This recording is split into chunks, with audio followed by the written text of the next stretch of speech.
Hello, hello, hello. This is the Vanilla JavaScript Podcast. I'm Chris Ferdinandi. Thanks so much for joining me.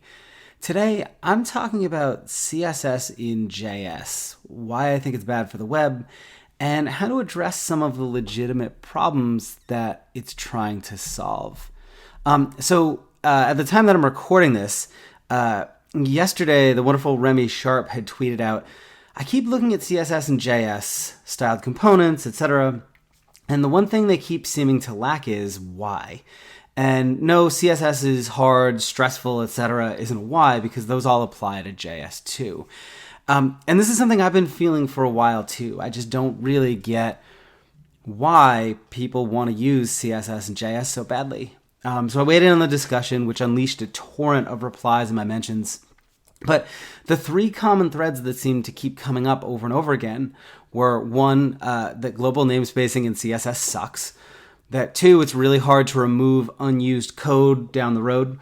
And three, just this concept of kind of components and modular stuff.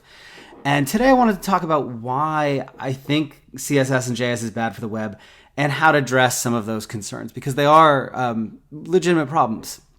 So Christopher Shadow, whose name I certainly just butchered, even though looking up how to pronounce it before the show, and I'm really sorry, is a front-end developer at Facebook. He's part of the React team, and he helped bring the absolutely amazing JavaScript formatter, Prettier, into the mainstream. He's really good at JavaScript. He absolutely knows his shit. He's also the creator of the CSS and JS movement.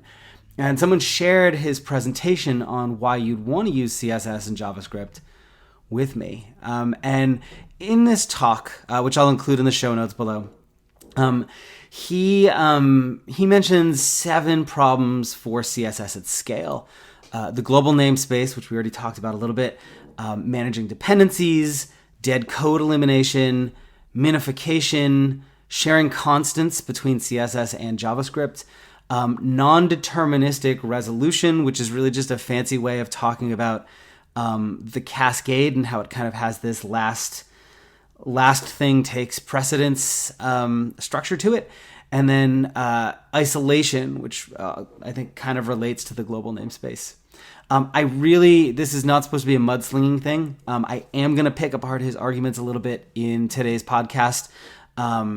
Not because I have a problem with him personally or don't like his work. For CSS and JS, I just don't think is the right approach here. And so I want to be really, really clear that this is not, I'm not trying to pick on anybody's work, because I know he's put a lot of time into this and he does really amazing things and gives back a lot to the community. But I also think it's important for us to be critical of each other's work. And so with that in mind, if you think that I've misrepresented CSS and JS in any way or missed something, feel free to kind of send me a note and let me know. We can talk about it in another episode. I'm not going to tackle all 7 of those things. I am going to focus on the ones that I keep hearing about the most often. If you're worried this podcast is going to be too long, you don't want to listen to the whole thing, the short version is that the general vibe I get from both Christopher's presentation and the people I've talked about this with on Twitter is that JavaScript is awesome and CSS sucks. So let's make CSS more like JS. No one's overtly said that to me, but that's always kind of the underlying vibe. And I have no doubt these people know how to write CSS. I just don't think they really get CSS as a language. Not that they're dumb or they don't understand it. Just that there's a vibe about CSS that makes it just fundamentally different as a language. It is structurally different on purpose from JavaScript. And that is a good thing. The thing that many JS developers hate about CSS are the same things that make it so powerful. And that's what I really want to explore in today's episode. So let's start with the global namespace. In Christopher's presentation, he says, it is really crazy to me that best practices in CSS are still to use global variables. We learned in JS for a long time that globals are bad, yet we still use global variables everywhere in CSS. And I think the important thing here to remember is that CSS is not a programming language in the same way that JavaScript is. And you can't think about it in the same terms that you would use to think about, say, something like JavaScript variables and the possible collisions that can happen there. The global namespace is a feature. It's not a bug. And I know this sounds a little like, oh, I've been too kind of brainwashed by CSS, but like, I mean this. The cascade is a feature, not a bug. These two features allow you to write less code and create files that are a lot smaller and more performant if you know how to take advantage of them.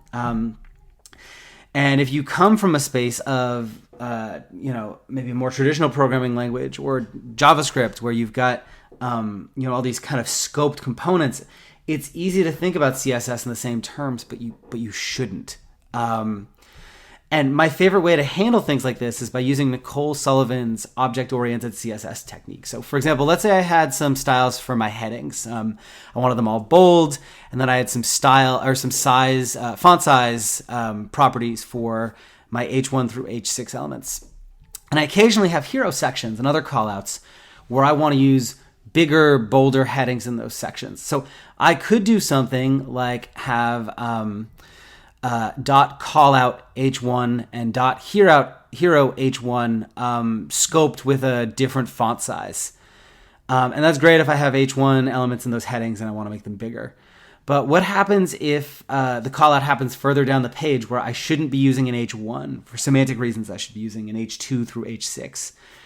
Now I need styles for those various use cases. So I could do something like dot callout H1, comma, dot callout H2, comma, dot callout H3, etc., and adjust the font sizes that way.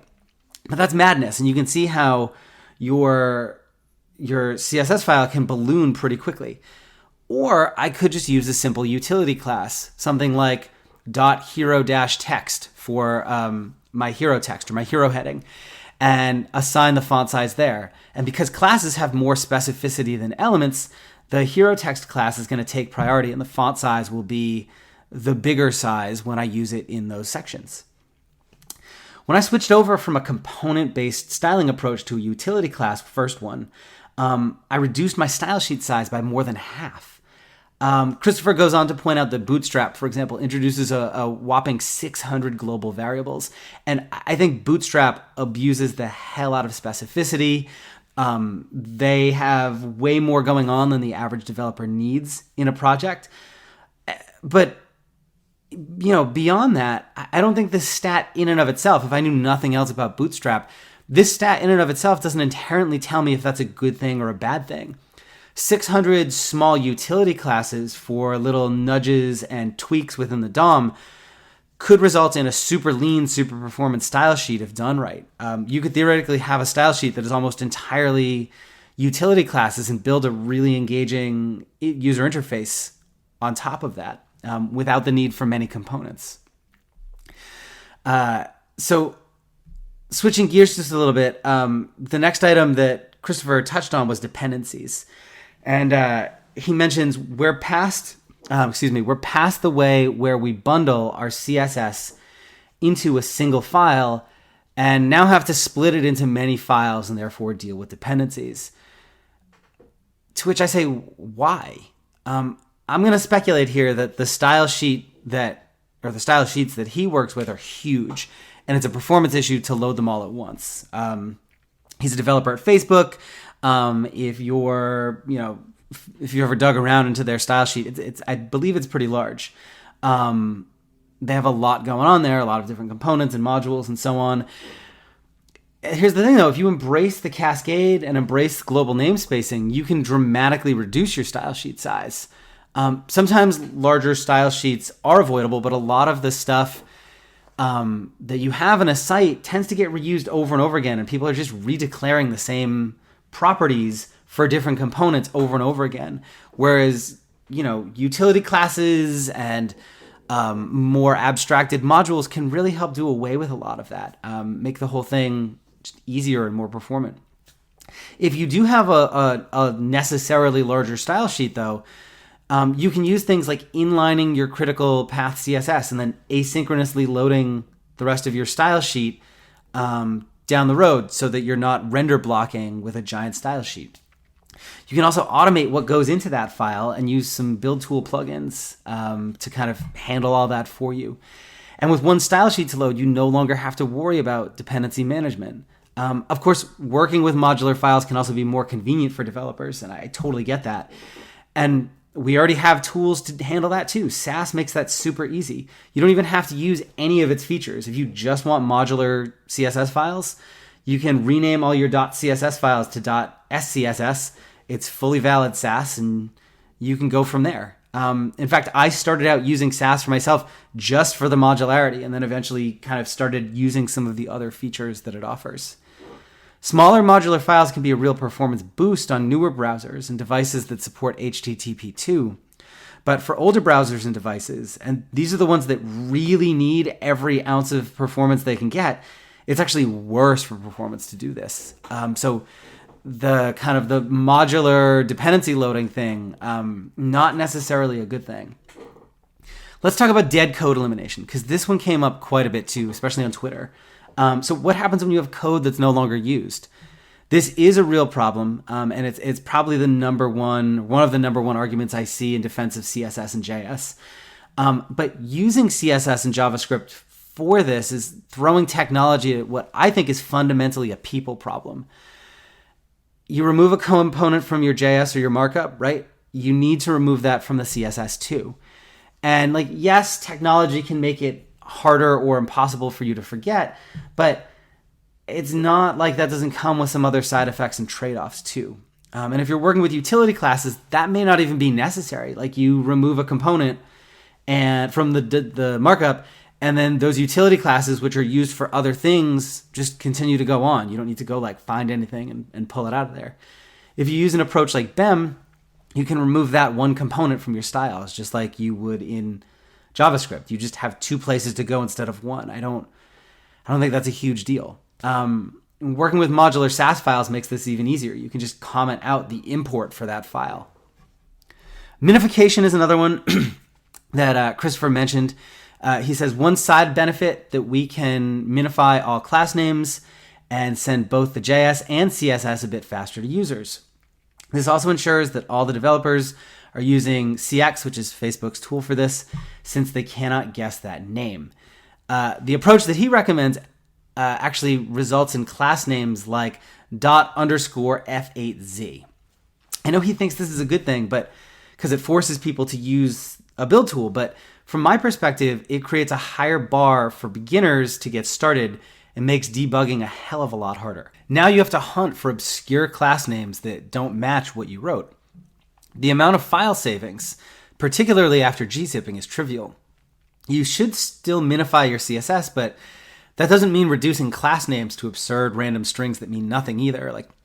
Pulling out white space and comments makes a huge difference. And we do that in JavaScript. We reduce everything down to these tiny variable names. But CSS doesn't have the same parse and render weight that JavaScript does. The performance implications are totally different. So I have a whole lot more to say on this topic, but I want to keep this episode short because they generally are.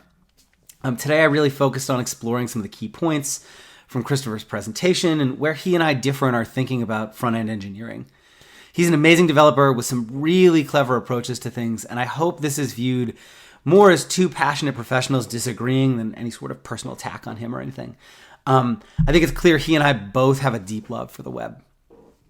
In a future episode, I'm going to try and share some additional thoughts around CSS and JS more generally, and maybe more clearly summarize my preferred approach for building for the web. And of course, if you think I missed the mark here in any way, or there's something you want to hear me talk about that I didn't cover in today's episode, please let me know. That's it for today. If you want to master JavaScript this year, head over to gomakethings.com where you can sign up to get daily developer tips sent straight to your inbox every weekday. I also have a bunch of other resources for learning JavaScript there too, including my brand new Vanilla JS Academy training program for beginners that kicks off on May 14th, and you do not want to miss it. It's going to be super kick-ass. I hope to see you there. I will see you next time. Cheers.